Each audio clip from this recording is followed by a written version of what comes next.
Existe uma frase que a gente ouviu durante décadas, que na era da globalização, território deixou de ser importante, que o poder agora estava na tecnologia, no comércio, nas finanças. Só que, silenciosamente, isso deixou de ser verdade. O mundo voltou a disputar mapa, e isso é um sinal muito mais sério do que parece. Olha com atenção para onde estão os conflitos mais tensos do planeta: Ucrânia, Gaza, Taiwan, Mar do Sul da China, Sahel africano, Ártico, Groenlândia. Isso não é coincidência geográfica. São pontos do planeta que controlam rotas, energia, acesso marítimo, minerais críticos e posicionamento estratégico.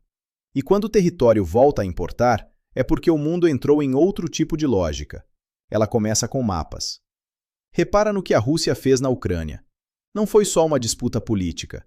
Foi controle de território, acesso ao Mar Negro, rotas energéticas e profundidade estratégica. Repara no que está em jogo em Gaza e no entorno de Israel. Não é só religião ou política local. É controle de corredor regional, influência sobre o Oriente Médio e equilíbrio com o Irã.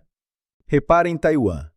Aquilo é o gargalo por onde passa a indústria de semicondutores do planeta. E também é a posição que controla o acesso naval da China ao Pacífico. Repara no Sahel africano. Ali estão rotas de migração, minerais estratégicos e um vazio de poder que redesenha a influência europeia. E agora repara na Groenlândia. Gelo, frio, pouca gente, mas uma posição militar perfeita no Ártico, novas rotas marítimas abertas pelo derretimento polar e reservas minerais ainda inexploradas. Isso não é sobre ideologia, é sobre posição no mapa. Durante 30 anos, o mundo acreditou que comércio substituía território, que interdependência econômica substituía geografia. Mas quando a confiança entre países começa a desaparecer, o que volta a importar é onde você está localizado no planeta. Porque rotas marítimas não podem ser hackeadas, estreitos não podem ser sancionados, portos não podem ser substituídos por aplicativos. Geografia é o único ativo que não pode ser reproduzido. E é por isso que as potências voltaram a olhar para o mapa como olhavam no início do século XX. Isso explica por que países estão reforçando presença naval.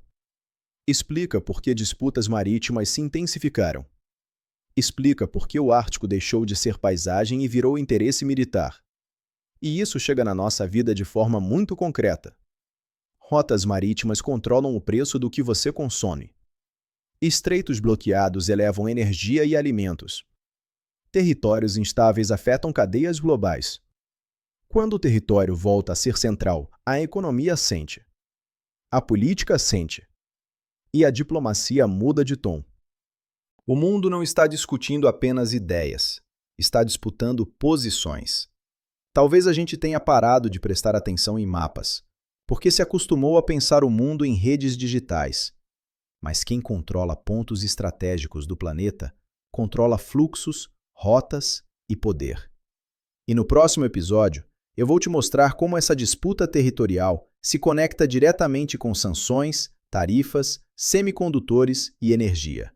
Porque não dá para entender a guerra atual olhando só para o território.